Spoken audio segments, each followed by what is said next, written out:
Welcome to IPTV bulletin. ముందుగా headlines చూద్దాం. Palamuru project నిలిపివేతపై కేటీఆర్ ఫైర్. కేసీఆర్ భయంతోనే పనులు ఆపేశారని ఆరోపణ. రైతుల సంక్షేమం కోసం మొదలైన ప్రాజెక్టుని వెల్లడి. ప్రాజెక్టు ఆపేయడం దురాలోచన అని విమర్శ. రైతులను మోసం చేస్తున్నారని చంద్రబాబుపై ఆర్కే రోజా ఫైర్. యూరియా బ్లాక్ మార్కెట్ లో అమ్ముతున్నారని ఆరోపణ. ఏడాది రోజులుగా రైతులకు నరకం చూపుతున్నారని విమర్శ. అన్నదాత కష్టాలు రెట్టింపు చేశారని వ్యాఖ్యలు.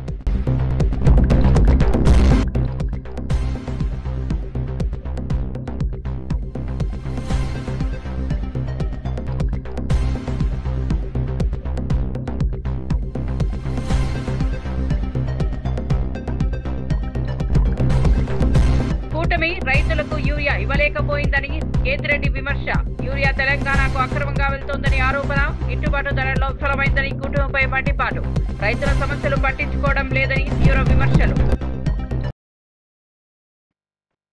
ఇక వార్త వివరాల్లోకి వెళ్తే, అన్నదాత పోరు కార్యక్రమంలో వైఎస్ఆర్సీపీ మాజీ ఎమ్మెల్యే కేతిరెడ్డి వెంకట్రామరెడ్డి సంచలన వ్యాఖ్యలు చేశారు. ఆంధ్రప్రదేశ్ లో రైతులకు యూరియా అందించడంలో కూటమి ప్రభుత్వం విఫలమైందని విమర్శించారు.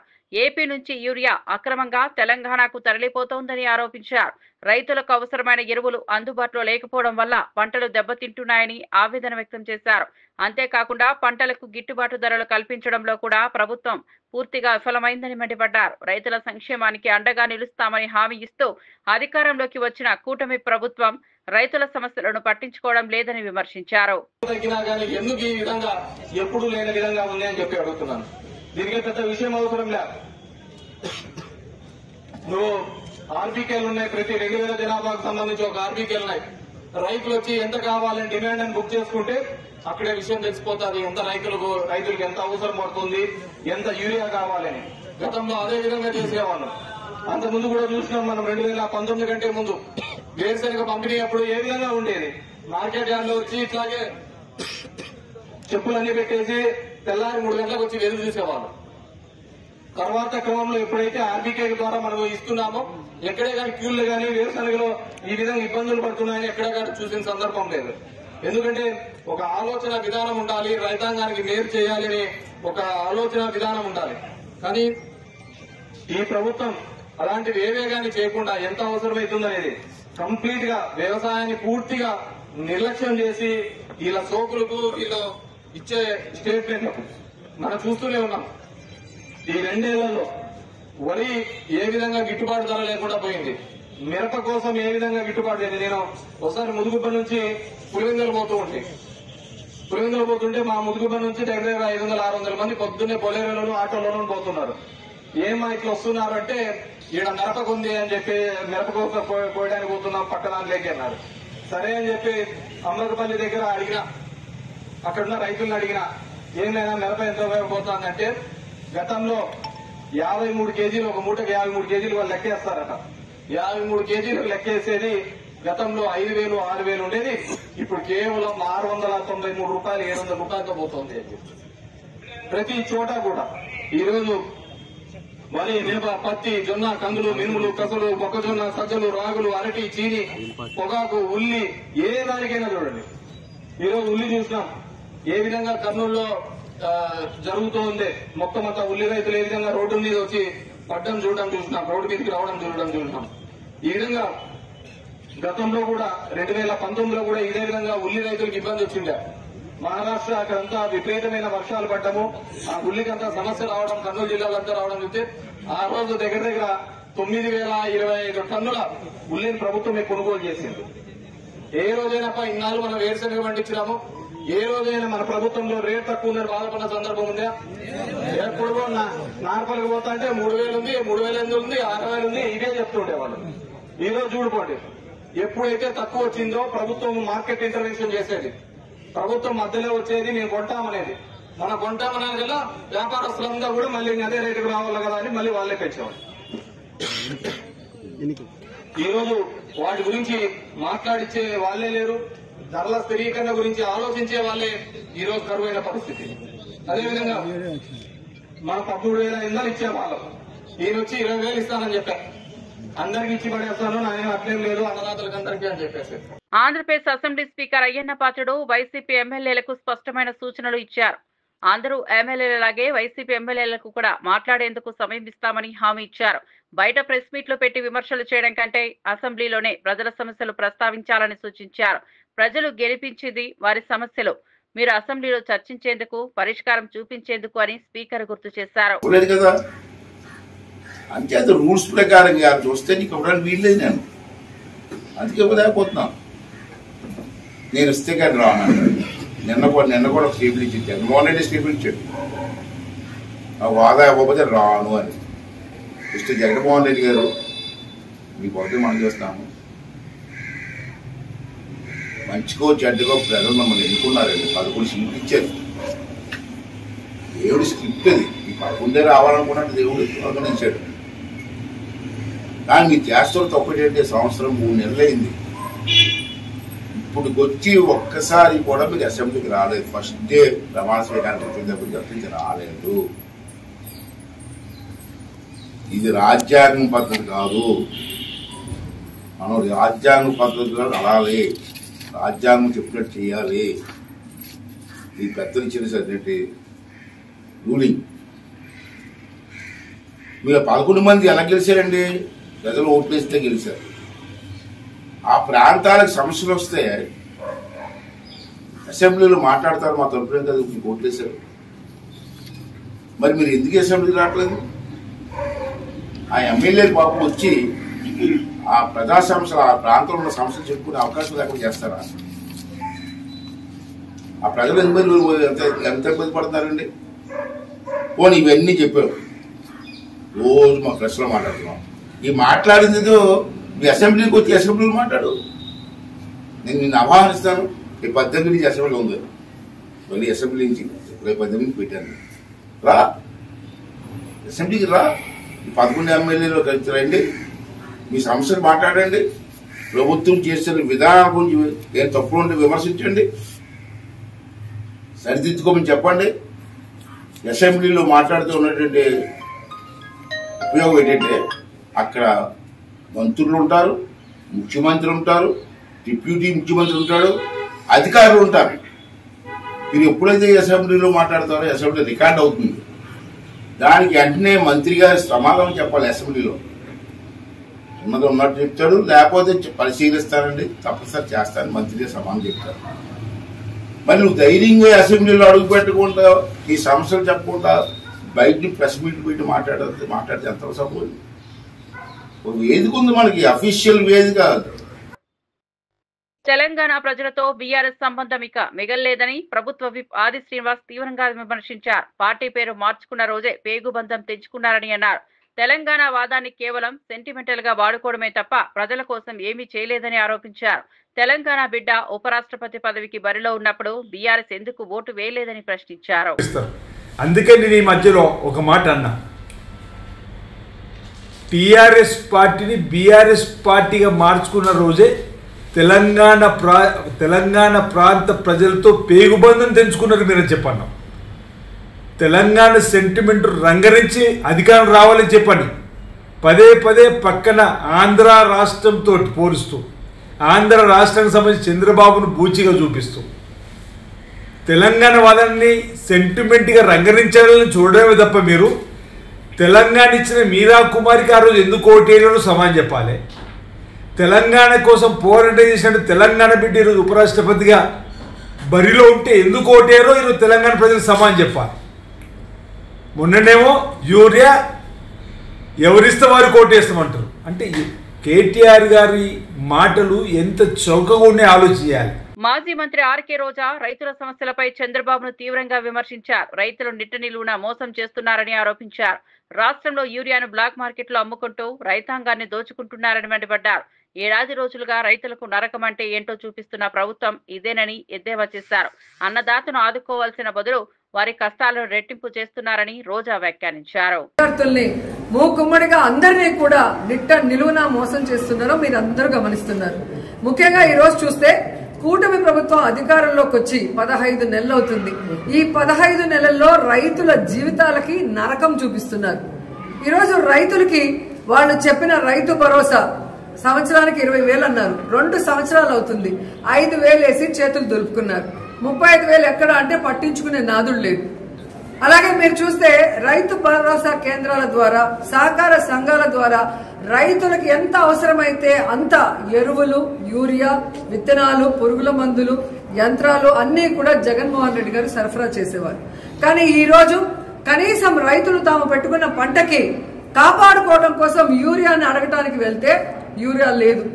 మరి కేంద్రం ఇచ్చిన లక్షల టన్నులు యూరియా ఏమైంది రైతులకు ఇవ్వకుండా అంటే ఈరోజు తెలుగుదేశం పార్టీ నాయకులు, వ్యాపారస్తులు కుమ్మక్కై దాన్ని బ్లాక్ మార్కెట్ లో అమ్మేసి ఈరోజు ఏ విధంగా రైతుల జీవితాలతో చెలగాటమాడుతున్నారో మీ అందరూ కూడా గమనిస్తున్నారు. ముఖ్యంగా నా నియోజకవర్గం నగిరి గురించి నేను చెప్తాను.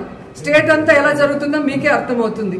ఎందుకంటే ఈ రోజు నగిరి నియోజకవర్గంలో నిన్నటి వరకు రైతులకు కావాల్సిన యూరియా ఇవ్వకుండా దాన్ని బ్లాక్ మార్కెట్ లో అమ్ముకుంటే రైతులు విధిలేని పరిస్థితుల్లో తమిళనాడుకు వెళ్లి కనకమ్మ సత్రంలో, అలాగే పల్లిపట్టులో, తిరుత్తనిలో, ఎన్ఎన్ కండ్రిగలో, పొద్దుటూరులో ఈరోజు వెళ్లి ఎక్కువ డబ్బుకి మరి ఈరోజు కొనుక్కొని ట్రాన్స్పోర్ట్ చార్జెస్ మళ్లీ కూడా దాని మీద భారీగా వేస్తే ఈరోజు రైతన్నలు వెన్నెముక విరిగిపోయే విధంగా, అంటే ఈ వెన్నుపోటు రాజకీయాలు చేసే చంద్రబాబు నాయుడు ఆఖరికి మామతో పాటు రైతులు కూడా ఎలా వెన్నుపోటు పొడిచారో ఒకసారి చూసుకోండి. ఎందుకంటే ఆయన వ్యవసాయం దండగాని తన మనసులోని మాట బుక్ రాసిన గొప్ప మేధావి. అలాంటి వాడిని నమ్మినందుకు ఈరోజు రైతన్నల జీవితాలు సర్వనాశనం చేశారనేది మీరు అర్థం చేసుకోవాలి. ఎందుకంటే యూరియా ఒకటే కాదు, చంద్రబాబు నాయుడు, పవన్ కళ్యాణ్ అధికారంలోకి వచ్చాక ఈ రోజు రైతులకు ఇవ్వాల్సిన రైతు భరోసా లేదు, పంటల బీమా లేదు, అలాగే ఈ క్రాప్ లేదు, అలాగే రైతులకి పండించిన పంటకి గిట్టుబాటు ధర లేదు, మిర్చికి లేదు, పొగాకు లేదు, ఉల్లికి లేదు, చీనీకి లేదు, మామిడికి లేదు, వరికి లేదు. మరి ఎందుకు ఈ ప్రభుత్వం? దేనికి వీళ్ళకి పదవులు? చేతగానితనం ఉన్న వీళ్ళకి ప్రభుత్వం నడిపించడం చేత కాకపోతే దిగిపోవచ్చు కదా. మొదటిసారి ముఖ్యమంత్రి అయిన జగన్మోహన్ రెడ్డి గారు ఎలా రైతు భరోసా కేంద్రాలు తీసుకొచ్చారు, రైతులకి వాళ్ళ గ్రామాల్లోనే అన్ని ఎలా అందించి వాళ్ళకి అన్ని రకాలుగా అండగా నిలబడ్డారు. మీరెందుకు ఈ రోజు ఇంత సీనియారిటీ ఉందంటారు? 4 సార్లు ముఖ్యమంత్రి అయిన మీకు ఎందుకు రైతుల్ని కాపాడుకోలేకపోతున్నారు, రైతు సమస్యలు ఎందుకు తీర్చలేకపోతున్నారని అడుగుతున్నా. బీఆర్ఎస్ ఎమ్మెల్యే పాడి కౌశిక్ రెడ్డి ముఖ్యమంత్రి రేవంత్ రెడ్డిపై తీవ్ర ఆరోపణలు చేశారు. హైకోర్టు కూడా రేవంత్ తప్పు చేశాడని స్పష్టం చేసిందని అన్నారు. గ్రూప్ 1 పోస్టుల విషయంలో డబ్బులు తీసుకుని అమ్మకాలు జరిగాయని సంచలన వ్యాఖ్యలు చేశారు.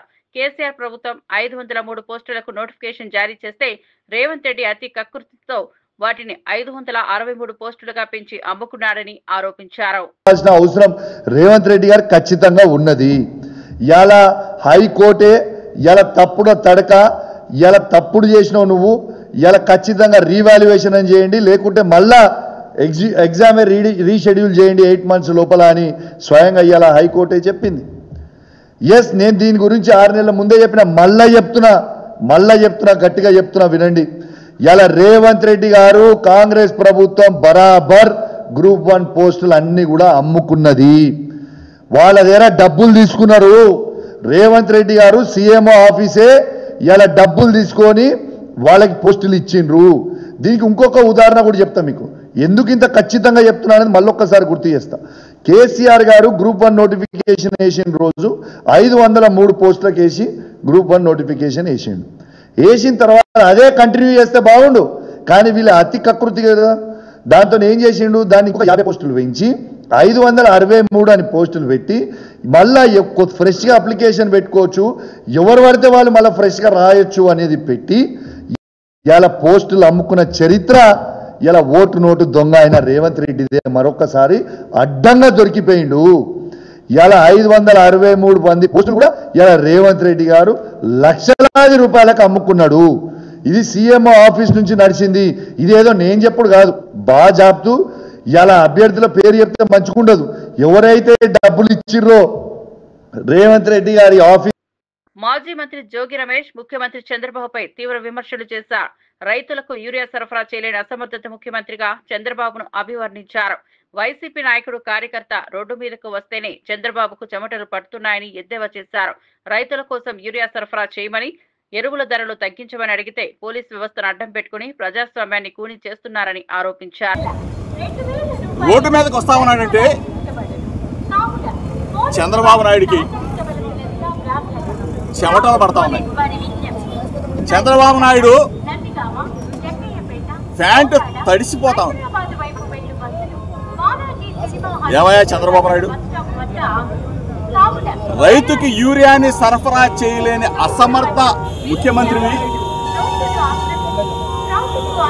గిట్టుబాటు ధరలు కల్పించలేని అసమర్థ ముఖ్యమంత్రివి,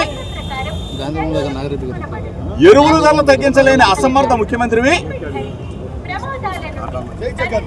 అన్నదాతకి తోడుగా అన్నదాత కోసం వైఎస్ఆర్ కాంగ్రెస్ పార్టీ లీడర్ మా అన్న జగన్మోహన్ రెడ్డి గారు పిలుపునిస్తే మాత్రం ప్రజాస్వామ్యాన్ని కూని చేస్తాం. ఏం చేశాం మేము? నందిగామలో రైతుల పక్షాన పోరాటం కోసం యూరియా సరఫరా చేయరా బాబు చంద్రబాబు, గిట్టుబాటు ధర కల్పించు చంద్రబాబు, ఎరువుల ధరలు తగ్గించు చంద్రబాబు అని చెప్పేసి రైతుల పక్షాన గళం ఇప్పడానికి వెళ్తా ఉంటే పోలీసు వ్యవస్థని అడ్డం పెట్టుకుని ప్రజాస్వామ్యాన్ని కూనీ చేస్తాం.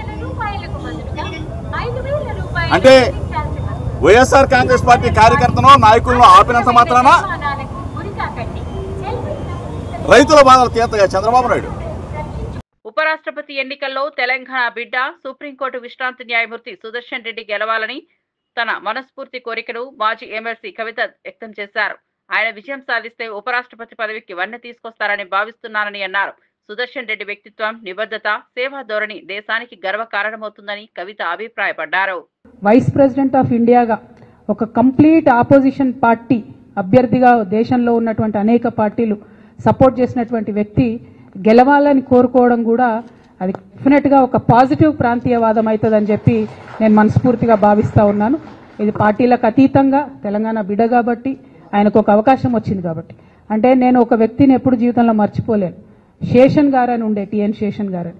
ఆయన వచ్చేంత వరకు కూడా ఎవరికి అసలు భారతదేశంలో ఎలక్షన్ కమిషన్ అని ఒకటి ఉందని మా సామాన్య ప్రజలకు తెలియదు.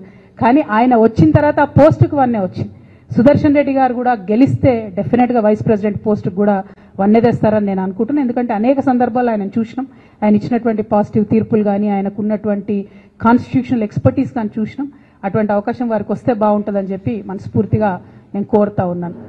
కాంగ్రెస్ పార్టీ అసలు బీసీల కోసం పోరాడే పార్టీ కాదని ప్రజాశాంతి పార్టీ అధ్యక్షుడు కేఏ పాల్ విమర్శించారు. కాంగ్రెస్ అంటేనే రెడ్డిల పార్టీ అని ఎద్దేవా చేశారు. బీసీల కోసం పోరాడుతున్నామని చెప్పుకుంటూ ఉపరాష్ట్రపతి అభ్యర్థిగా బీసీ నేత హనుమంతరావును ఎందుకు ప్రకటించలేదని ప్రశ్నించారు. 2 తెలుగు రాష్ట్రాల్లో ఇప్పటి వరకు 12 మంది రెడ్డిలను ముఖ్యమంత్రులుగా చేసిన కాంగ్రెస్ ఒక్కరోజైనా బీసీల గురించి ఆలోచించలేదని పాల్ ఆరోపించారు. ఎలక్షన్ సూటిగా చెప్తున్నాను, ఒక బీసీ సీనియర్ మోస్ట్ లీడర్ అయిన హనుమంతరావు గారిని ఎందుకు నామినేట్ చేయలేదు? 42% బీసీలు ఉన్నారని 50 నుంచి తగ్గించి మేము బీసీల కొరకు పోరాటం చేస్తామని పెద్ద కబుర్లు ఆడుతున్నారు ఈ కాంగ్రెస్ పార్టీ. 55 సంవత్సరాలు కాంగ్రెస్ పార్టీ దేశంలో ఏలింది. 12 మంది రెడ్డిల్ని ముఖ్యమంత్రి చేసింది 2 తెలుగు రాష్ట్రాల్లో. ఏ ఒక్కరోజైనా బీసీల పట్ల న్యాయం చేసిందా? లేదు. అదే ఒక హనుమంతరావు గారు లాంటి క్యాండిడేట్ని పెట్టమని నేను రికమెండ్ చేశాను, ప్రపోజ్ చేశాను. వాళ్ళ ఎంపీలు ఉంటుండగా మాట్లాడాను, చేయలేదు.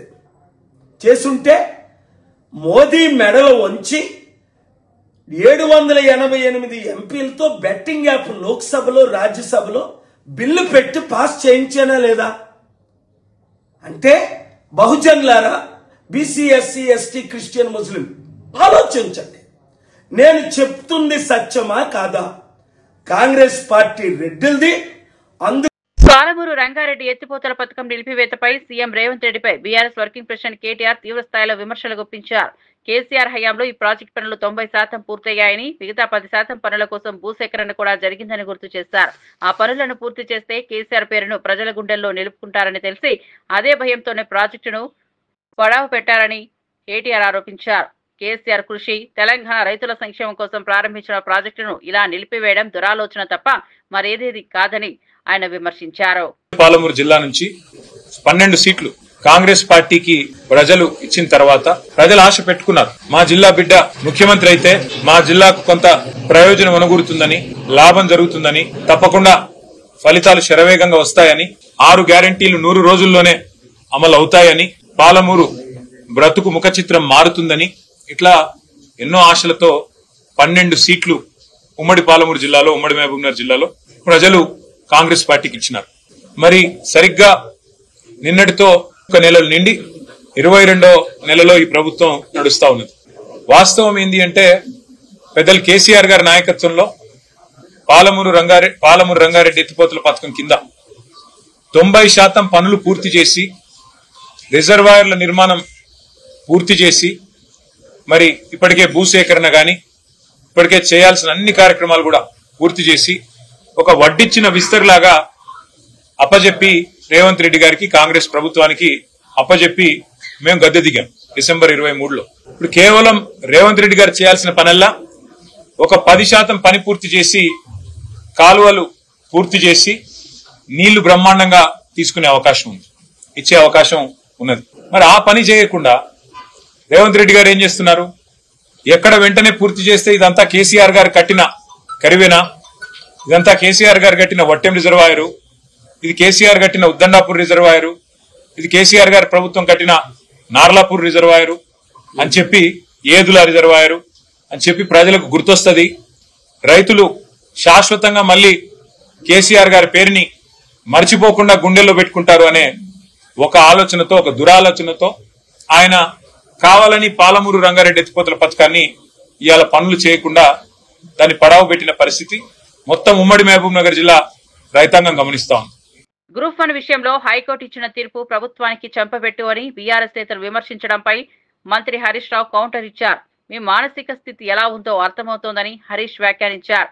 నీళ్లు, నిధులు, నియామకాల పేరుతో తెలంగాణలో 10 ఏళ్లు అధికారంలో ఉన్న బీఆర్ఎస్ ప్రభుత్వం ఏం సాధించని ప్రశ్నించారు. సో ఇలా ఆ రకంగా ఎల్లంపల్లి ప్రాజెక్ట్ నీళ్ళు వస్తున్నాయని మాట్లాడతారు ముఖ్యమంత్రి అమాయకంగా. నువ్వు అమాయకమేమో కానీ ప్రజలు కాదు కదా. అసలు ఎల్లంపల్లి ప్రాజెక్టు కెపాసిటీ 20 టీఎంసీలు, దాని డెడ్ స్టోరేజే 3 టీఎంసీలు, ఉండేటి 17.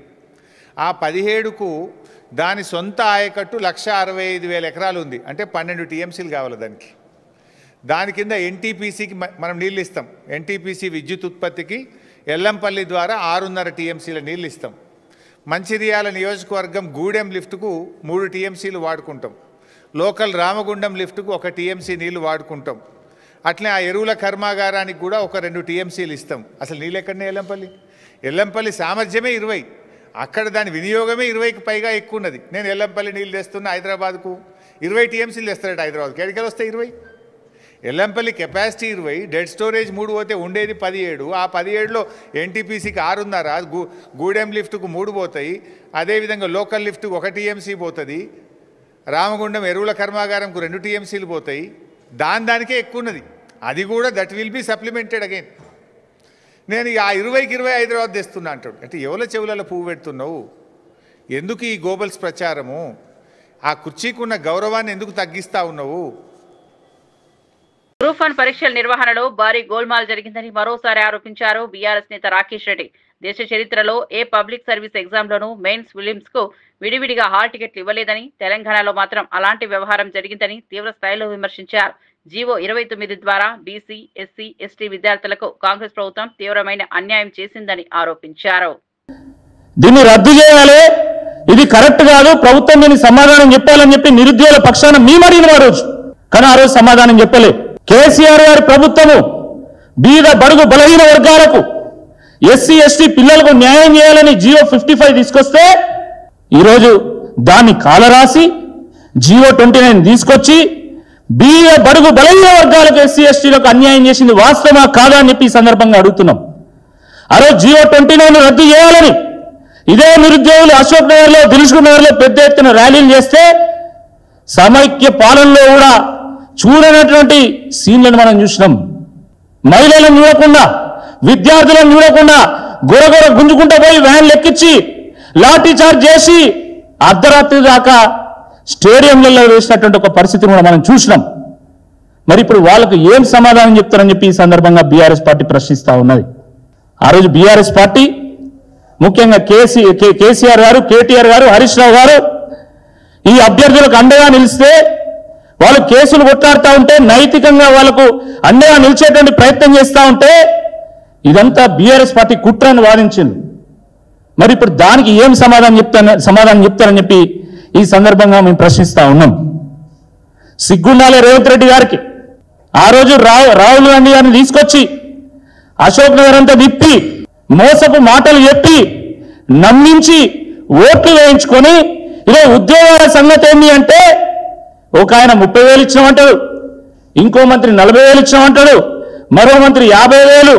నేనేమన్నా తక్కువ నా మంత్రులు ఇంత చెప్తున్నాం, నేను కూడా 10,000 యాడ్ చేసి చెప్తే అయిపోతుంది అని చెప్పి మహేష్ గౌడ్ గారు పిసిసి ప్రెసిడెంట్ ఆయన 70,000. ఇక మొన్ననైతే ఆ పొన్నం ప్రభాకర్ 1,00,000 ఉద్యోగాలు ఇచ్చామంటారు. వేలంపాట వారినట్టు మీడియా ముందు తెర ముందు వేలంపాట, తెర వెనుక సర్కారీ వారి పాట కొనసాగుతున్నది, సర్కారీ వారి వాట కొనసాగుతున్నది, సర్కారీ వారి కోట కూడా కొనసాగుతున్నది. ఇది అన్యాయం కాదా అని చెప్పి ఈ సందర్భంగా మేము ప్రశ్నిస్తా ఉన్నాం. హైకోర్టు ఏం తీర్పిచ్చింది? మీరు అయితే రీవాల్యుయేషన్ అయినా చేయండి, లేదా 8 నెలల్లో రీఎగ్జామినేషన్ అయినా కండక్ట్ చేయమని అడిగింది. రీవాల్యుయేషన్కి ఎట్టి పరిస్థితుల్లో బీఆర్ఎస్ పార్టీ ఒప్పుకునేది లేనే లేదు.